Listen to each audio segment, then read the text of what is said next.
Consciously Creating Your Life with Kristy Peloquin. Hi, everybody. I have a great guest for us today. I met Kristy at SANG, which is Supporting Emotional Needs of Gifted conference. And the minute she opened her mouth and started speaking, I'm like, oh, I have to know her. Well, come to find out, we have so many similarities and so many other diverse parts of our lives. This is going to be a great show. So get your tea, get ready to sit back and enjoy a really amazing conversation with a woman who's been a professor, who is a poet, who is gifted, who has a nonprofit, who serves other people from her heart, and more. So talk about somebody who's smart and creatively smart. There you have it, all wrapped up in this really cool person from Texas. So we're going to talk about consciously creating the life of your dreams and whatever else comes up. So Kristy, welcome so much to the show. Thank you. I'm so excited to be here. And that intro made me teary. Well, let's don't start with crying. No, we won't start with crying, although we may cry, but we won't start with crying. What I'd like to start with, though, is it's beautiful to meet somebody who appreciates and understands their own diversity, their own intricate. There's way more going on with us than one thing. And so I would like to have you kind of give us a Cliff Note version of a little bit about how you came to love and appreciate your multi-talents wrapped up in your one beautiful being. So I would say that came through crisis. Okay. There was a defining moment in my life a few years ago. Gosh, I guess it's been about 10 years ago now, where I was crying in a bathroom stall at a job that I hated. I just was having a breakdown and I just didn't want anyone to see that happening. So I went to the bathroom and I'm sitting there, I see myself in the mirror and I can see how unhappy I am. And I just have this moment of, I have to figure this out. Something is not working for me. I went to college. I got the graduate degree. I had a healthy marriage. I was a mom and things were going great with my daughter, but there was something going on inside of me that just needed attention. And even though I had been identified as gifted, basically the moment I entered school, that part of my identity kind of fell away as I grew up. And that messaging that it really wasn't important and really wasn't something that adults were, that hit me about middle school, because between middle school and high school, all the gifted education in my school district stopped. So high school and after that, I stopped thinking of myself in that way. But when I was having this crisis moment, I remembered that part of myself. I remembered the word gifted, and I started to wonder, is that what's wrong with me? And so I found SANG and I found a therapist who specialized with gifted, and I started to explore that. But yeah, that was really kind of the, one of those sad moments when you just have to wake up a little bit to other things going on. So. Right. And so on the outside, everything looked fine. You had the degrees, you had the family, everything looked good. You had the good job and everything, but yet there was, I call it like the silent pain, this silent misery that eventually just erupts out because it's like a volcano, can't take it anymore. Yep, absolutely.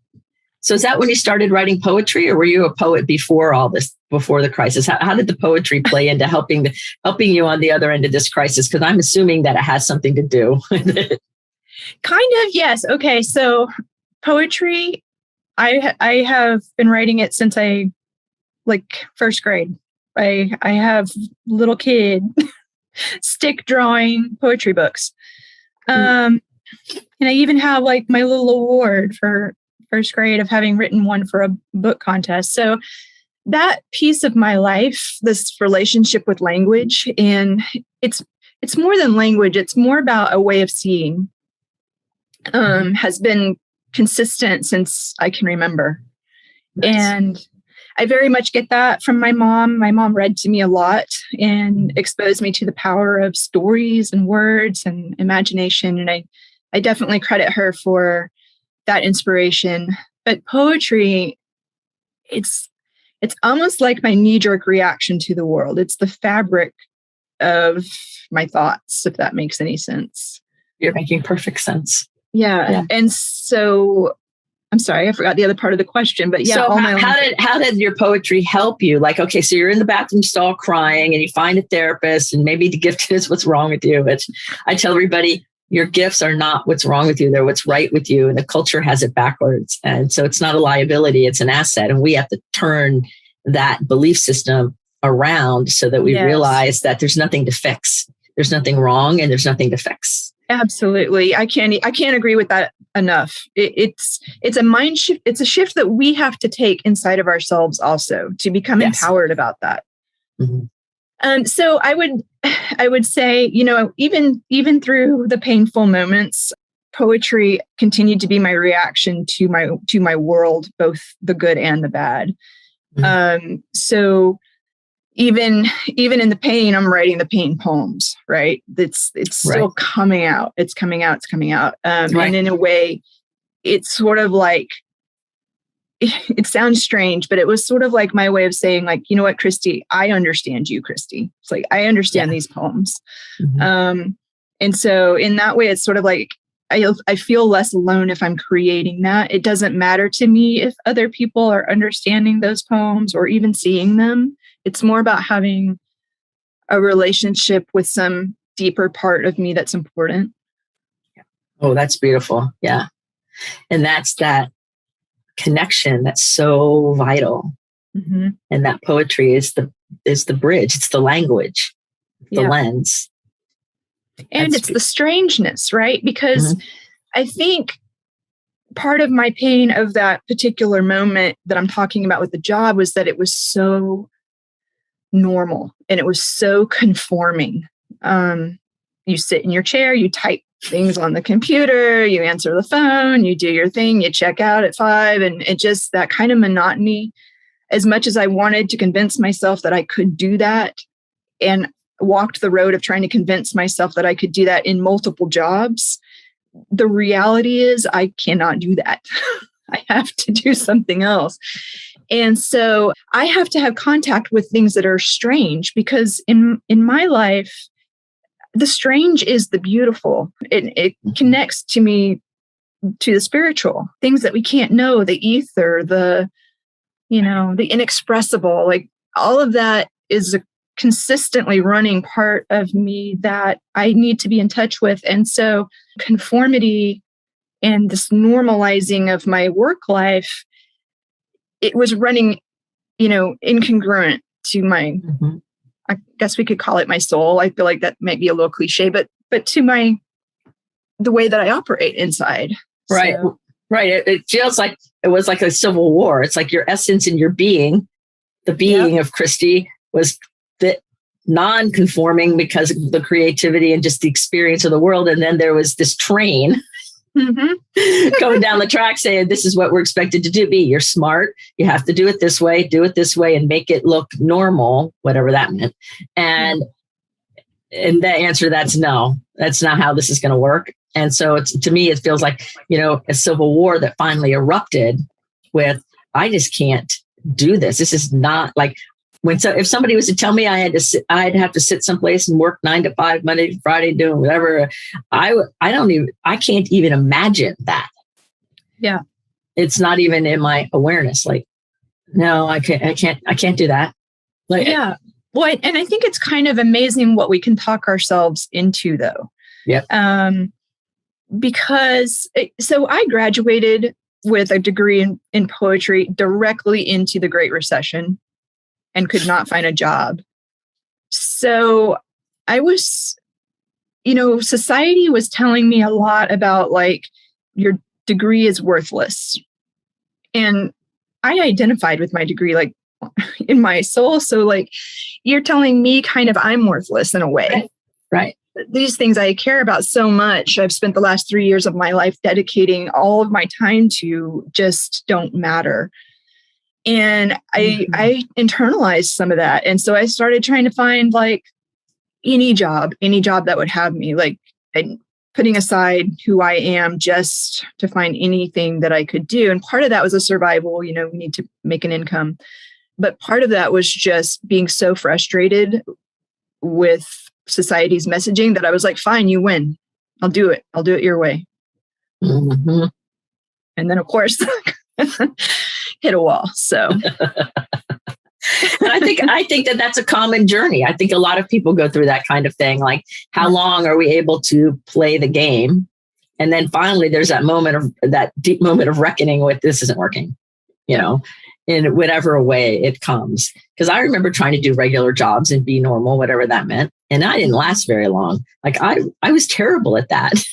Yeah. I was good at looking like it on the outside, but I wasn't good at it. I didn't do it very well at all. I did all the other creative things around it well, but that I couldn't. No, it just didn't feel right to me at all. And I think that's common with a lot of us. Mm-hmm. I mean, it is the societal messaging surrounding being creative is pretty awful, which is why it's so important for those of us in the creative community to discover podcasts like this, or resources like Saying, or even just your tribe of people, because you need that support. I mean, we're up against forces greater than ourselves that don't value what we're about. Yeah. Right. And yet consciousness and creativity and consciously creating that's our human essence. Like, we're creating all the time. Yeah. And our life is like our masterpiece. I always ask people, when are you going to start signing those autographs? Right? What? And it's all together. And then I hear from well-educated people in the society, quote, I'm a scientist, so I'm not creative. And I go, well, that thesis statement is an error. I have to give it back to them in the academic language, right? And I hear a lot where people say they're not something without ever having explored it. So that's like contempt prior to investigation, right? Yeah. And they create like this big separation. And then they look at creative people like the starving artist, or that there's a lesser of a value. Oh, you're just a creative person. And I'm like, whoa, that's got the scales all cattywampus. Yeah.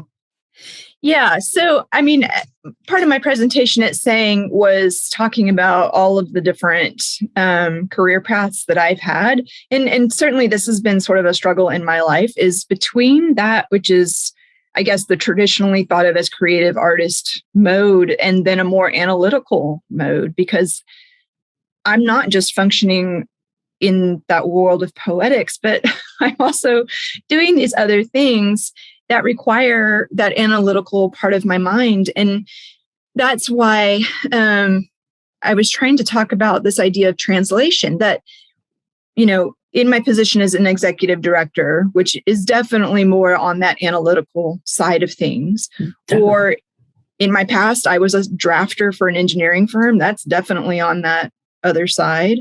I have these pieces of my past that are they seem very incongruent with poetry.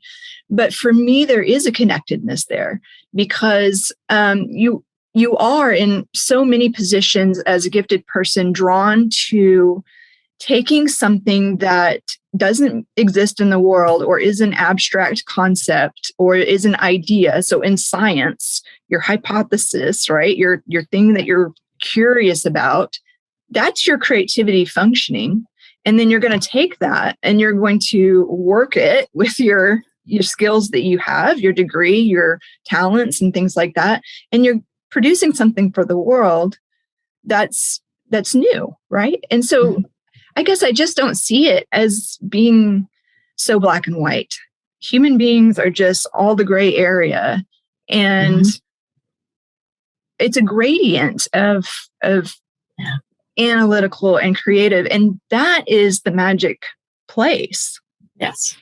Yeah. And mathematics. My husband is a computer science, applied mathematics double major.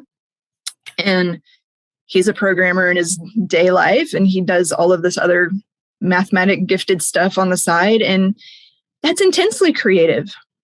I mean, it's just, look at the biography of any mathematician. There's a hint right there. Their lives. Right. And you can see it. Exactly. So And I love the idea of being the translator. I always say I call myself like the bridge, which is the same kind of thing. Like, yes, I own a business, and this is not the first one. And I know how to do all the executive director functionings, and I run a nonprofit. I can do that too. And I can create this over here and do these things. And it's a translation, and we're bridging both sides of our brain, both ways of doing things that are really together in the same animal. It's the same different facets of the same jewel. Yeah. You know? And so where does your connection to your intuition fall in all of this, because you do a lot of really amazing business things and a lot of amazing creative things. And so where does intuition come into play for you? So this is kind of a complicated question for me because I have a complicated history with it. I was a deeply imaginative, intuitive child, but I was raised in a religion that was extremely repressive and taught that things like intuition are, from the dark side, basically. Wow. Yeah. And so I learned to be scared of myself, almost scared of intuition and scared of things that seemed anything near magical or strange. And so that creates this really troublesome place of, okay, well, I've got this feeling, I've got this information, but then I have this intellectual side or this fear side that just is constantly putting water on the fire. Mm. And when I went to college, then the intellectual part became the water on the fire a lot of times. Mm-hmm. And so coming to meet my intuition and being comfortable with it is still part of my journey now. Mm-hmm. And I have to honor it by constantly willing myself to listen, if that makes sense. Makes perfect sense. Because our intuition, we have to be willing to listen. And we get trained away from the listening. And then that coming home back to the listening is a journey. That's a journey home right there. And the trust, to have trust in that thing that you hear, that gut instinct, and it's sort of like you tune into a radio station you haven't heard in a while. Mm-hmm. And it's so amazing when you do. Like it feels like you're lit up inside, but it's easy to hit the dial and go back into a different mode. Right. That's a great analogy. It's true. Yeah. It's so totally true.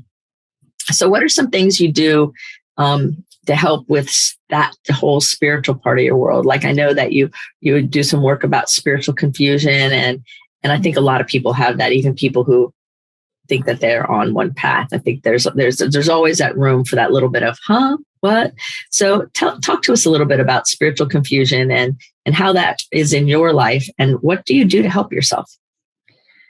Yeah, so I think that it's been about staying in the place of openness with spirituality.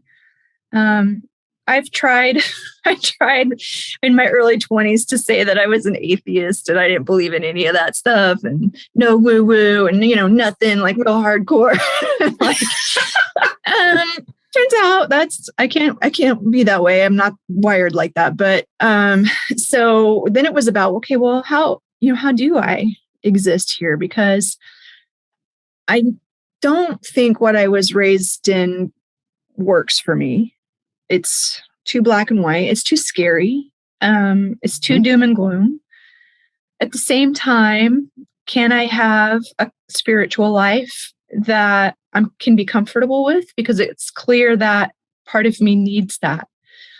And so I would say that cracking that eggshell began with nature and poetry, stepping into nature and looking at those images, reading poets like Mary Oliver, who really walks that line of like nature and spirituality in nature.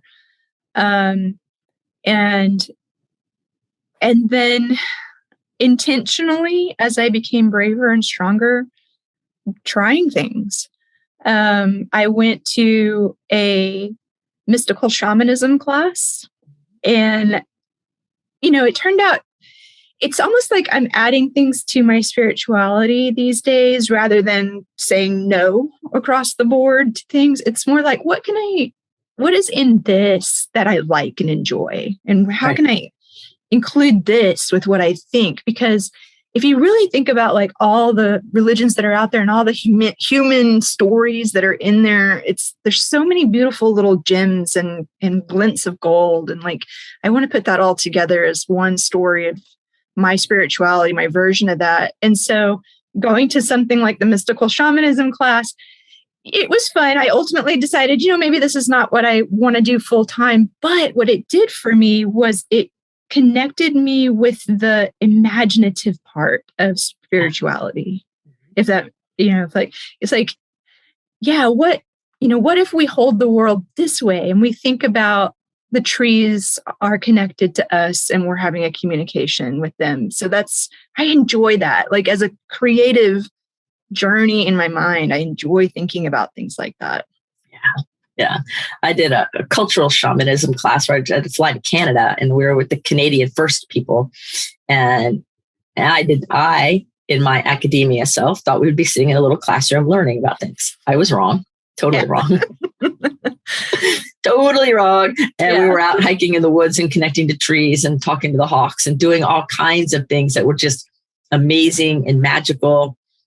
And everybody who thought I was crazy for flying diagonally across the US to go to this 2-day workshop, they were the crazy ones. I got so much out of it because it totally blew my mind, and it was totally not what I thought it was. It was way better than I imagined. And we got to connect on different ways. And I took away some gems, and then there were some things that weren't for me, but a lot of it really resonated with part of my own journey. Mm-hmm. And so I totally relate to that, because I just remember going, I'm really doing this, huh? Yeah, I am. Well, and I think for me, I would be, not telling the truth if I didn't say that doubt lives inside of me. It's just, and how the things that I was raised with, those fears, that is something that continually comes up and I have to sort of work through. Right. And so I don't want it to sound like, just try all the things and you'll be fine. It's more about like, for me, I need a lot of information coming in because I'm curious about a lot of things. And at the same time, this is where that spiritual confusion comes in for me. At the same time that I'm adding those things to my repertoire of like what it means to be spiritual, I'm also writing some trauma waves still of pieces that, from childhood that just didn't work for me and that were really scary. But I think for me, it's important to be okay with sitting with that discomfort, because that is the reality of where I'm at. And it doesn't feel good. And yes, I have a lot of questions, and no, there's not enough answers, and that's okay. Right. So totally. It's totally okay. Right. Yeah. and sitting with the discomfort is a key, I think, because none of it, if we always stayed in the comfort zone, we wouldn't get anywhere, first of all. And even then, sooner or later, that comfort zone would become uncomfortable. Yep, exactly. And so we have to have that willingness to sit with it and all of those kinds of things in order to have that connection, that essence and that connection in a way that matters. Okay, there's no words for it. Yeah. I mean, that's what we're trying to translate, right?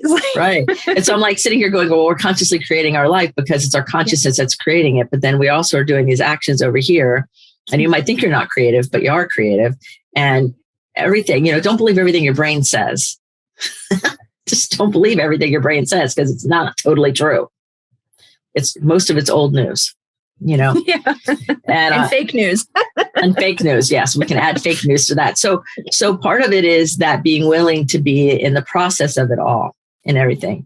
And since you're such a really good translator, if somebody's listening to us right now and they're going, oh yeah, I was gifted when I was a kid. I didn't think about still being gifted as an adult.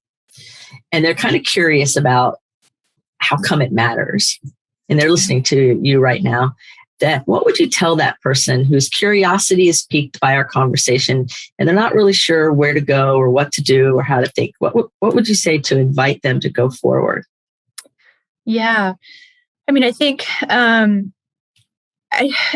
the G word is complicated. And I think some of the definitions of gifted that some people have encountered in their lives lend more towards, oh, that just means you made really good grades. And I think it's important, before I answer the question that you've asked, to kind of talk about what it means to me, because it doesn't mean you made straight A's. The gifted program that I was in was more about divergent thinking, meaning you don't think the same. Your thinking looks like this, and normal thinking looks like that.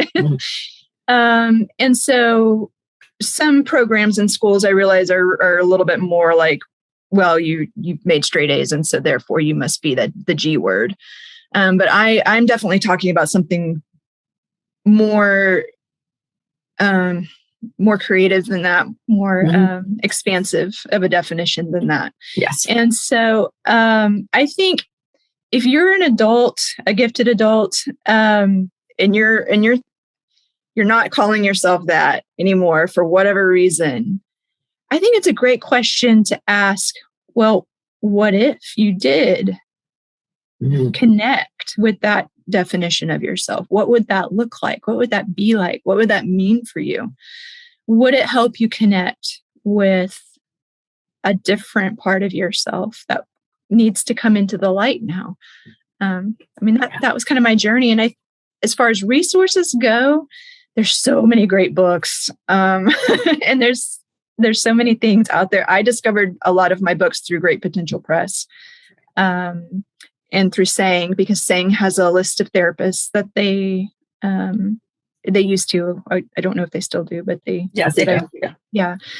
And I also just think it's important for you to find your tribe, because just like in the spiritual search, that I do, and some things fit and some things don't. I mean, that's going to be the same with looking for your tribe. Like some of the creative community might be your people, and other folks that you meet may not be for you. So it's, I guess, just have that curiosity would be my curiosity. Advice. Yes. Curiosity was the next thing on my mind to ask you about. So thank you for just being right to me. Right. Going there.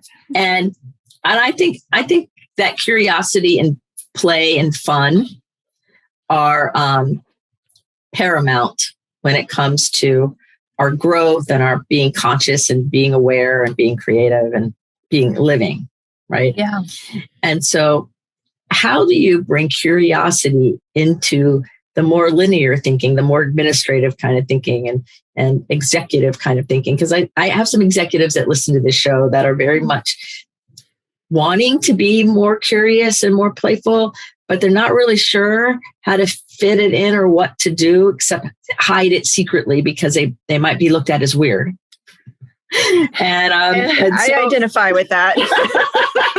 So I kind of thought you would. So what would you say about that? Like, because curiosity is where it's at, right? And that's really the starting of everything in science and in business and in creativity in all of its forms. It starts with curiosity. So what would you say to those people who are stuck thinking that curiosity should be hidden? Yeah, well, so I think, again, it kind of comes back to that idea of conformity to me. And conformity, even in the position of being an executive, has some room to be challenged. And I think being your authentic self, or at least, having some authenticity about who you are, including the parts that are weird, that can be a really great way to connect with the people who are in your life, even in your work sphere. I think when I personally am in that place of business mode, can't let anyone see that I might have thought this was funny or whatever. Hide the dark humor, put it in the closet. Right. The more times that I sort of don't hide that and actually just do it, maybe I keep it kind of tamped down, but I definitely sort of like, let the joke go, or right. Oh, wasn't that weird? Or isn't it strange that I do this thing, and I have curiosity about it out loud so that other people can think about that with me. The more I do that, the more I find out that it was actually kind of a mythos that I was telling myself, that I had to be this version and not this other version. That dichotomy is not really real. That's something we tell ourselves for some reason. And I think it has to do with like, well, if I don't seem 100% competent all the time, then I might not keep my job, or I might not get the raise, or I might not be trusted with this thing. And I just don't think that that's real most of the time. I think that there's much more room for being a human being in our executive roles and in our workplaces than we give credit for. Yeah, I think you're spot on about that, and I think that some people they think that, or they were trained that they had to be this certain way, perfectly competent in this little box all the time, which then creates imposter syndrome because it's impossible to be that all the time, and then it creates all of these other cascading issues. When if we would learn how to just be conscious and aware and let ourselves organically create what is ours to do, then that takes care of a lot of these rubs and a lot of these train wrecks, because all of our neurodiversity and all of our divergent ways of thinking, in my mind, all come together in the perfect puzzle. Like, we need your quirky piece, my quirky piece, and all the others. And there's a few of them that have straight lines because they get the borders, but we all have to have that otherwise, because we could have a big puzzle. And if one piece is missing, we notice it. Yeah. And I also think it's an energy that goes out when you're trying to squish parts of yourself. Mm-hmm. Yeah. Yeah. Too. It's strange what that creates in your world when you're trying to squish yourself like a little sponge that you're just trying to like squish down. And to your point of what you're talking about, I actually have like a little bit of, we're not sure if it's dyslexia or something like that, but when I'm stressed, my PDBQs flip around. And I, for the longest time, felt like, my God, nobody can know that. I will not be taken seriously as a professor if anyone knows that my letters move around. Just like an intense amount of shame, but also fear. Like, hide that now. Right. That doesn't exist. Nope. I'm good. But lately, I've started to talk about that, and it's really just like a point of. I try to engage people in the, isn't it weird? Isn't it weird that I have that and I was a professor? Right. I don't have an answer for it, and I don't know how to solve it, but isn't it weird? Right. Well, it's funny because my weird thing is my numbers flip. Yeah. And I will, because I have a really good memory and I can see it and know that that's the number. But if you put too much stress on me, they'll change order. Yep. And then I went through a period where I knew that they changed order when there was pressure. So then I would consciously try to change it back, but I would always mess up the order. Every once in a while to get it right. But most of the time is messing it up first. And I couldn't tell anybody that. And then when I finally started saying, that's okay, I have this number thing. I don't know what it is, but that's why I say it back and I have to look at it, because I know that my numbers, they'll move if I'm not careful. And sometimes people look at me like, well, you're weird. And I say, well, it's a gifted thing. I'm just gifted. I don't know what to tell you. And so I bring some love to it and humor. Like, it's just the way it is. And I know what it is. So I know how to navigate it. And so, and I think there's not enough room. There's not enough opportunities in our lives to sit with, isn't that weird? Yeah.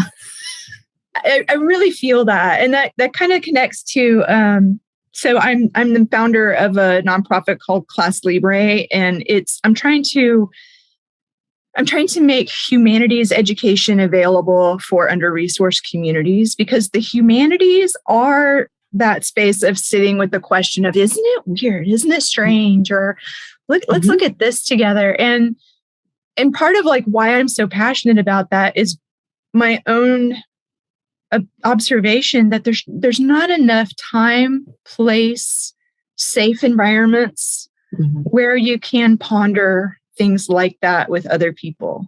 Right. And I really want to change that somehow.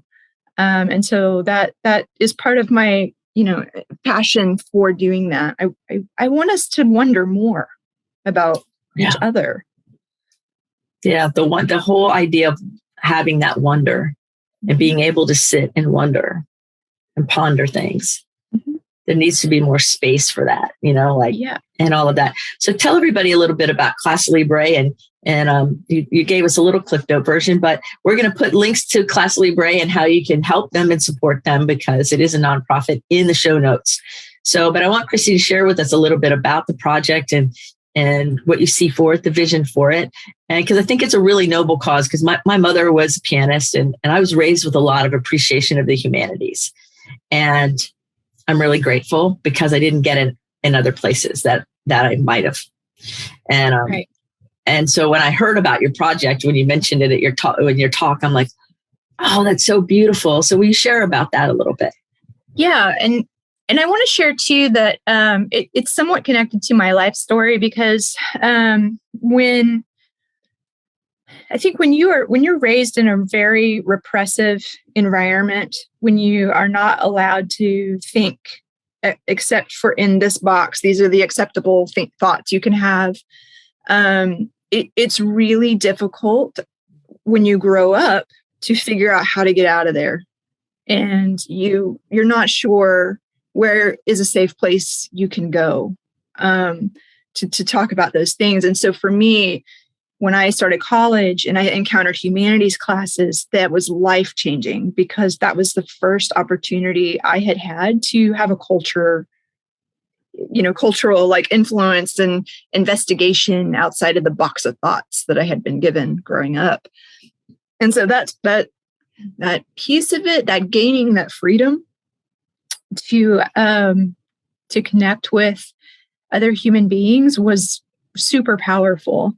So at Clase Libre, we're still just getting started. So I just finished up the website last week, but we are all about trying to provide basic education in the humanities. And by humanities, we're calling that the fine arts, literature, music, culture, history. And we're trying to take it where it's always been, which is very academic. You either learn some of it in high school or you learn it in college. But beyond that, you have to be a person who's willing to go to a museum or willing to go to a thing to access that. But we want to make it more available. So, for example, we have poetry classes that we teach in retirement communities.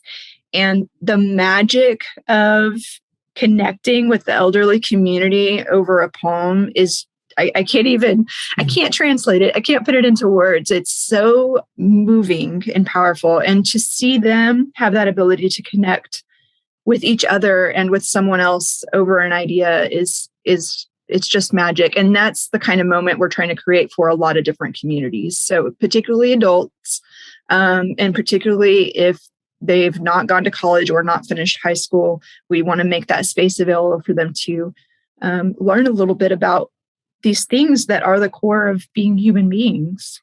Oh, that's just delicious. That's delicious. So we're going to put a link to that, to your new website in the show notes, so y'all can check out what Kristy's up to, because I think it's really important that we honor all our weirdness, all our curiosity, and all of the things, the stuff of the fabric that make us all beautiful human beings. And I think that's how we consciously create things, is really be willing to explore the crises and the discomfort and everything, and weave our own tapestry, our own magical way. The weird part, the quirky part, the straight part, all of it is beautiful. And to remind ourselves of that in all of these interesting, neat ways, part of our healing and just part of our journey too, right? Yeah. And I think when you hear other people's stories and you realize that it's not just your own story, I think that there's something in that that's really important for us. Yes, very important for us. Extremely important for us. Mm-hmm. So I've used up a lot of your time already, and I have more, so we'll probably have to do a second episode because that's just how this is going to roll. But is there anything that you had on your heart that you really wanted to share today when you were contemplating coming on the show that I didn't ask you about, or we didn't cover, or we didn't say? I want to give you that opportunity before I ask you your final question of the day. I feel good. I feel like I could talk to you forever. So if we start talking more, it's just going to keep going. So right. So what we will do is we'll do another episode, and then we'll have time to hang out together anyway. So here's your final question of the show. We're going to put a billboard up that the whole world is going to see with Kristy Peloquin's message. What is the message on your billboard? I think mine's going to be pretty easy. I think mine is going to be keep going. Keep going. I love it. Keep going. Keep going. ... Yeah, because it's like keep exploring, keep finding those things, keep asking the questions, keep trying to meet the people, keep going. Oh, I love it. I love it. Thank you, Kristy. So everybody, you've been listening to Kristy Peloquin, a professor, a poet, an amazing woman who has created all kinds of neat things, who's weird and quirky like all the rest of us, because we are consciously creating our lives, whether we're paying attention or not. And I really want all of us to pay better attention. So what we create is what serves us. So thank you, Kristy, for being on the show. Thank you. Appreciate it so much. Remember, everybody, put your face to the sun so the shadows fall behind you because you're a rock star. You are here on purpose with a purpose. And so let's go out there and let our light shine, and let's keep going. Like Kristy says, keep going. All right. Until the next episode of Someone Gets Me, be well.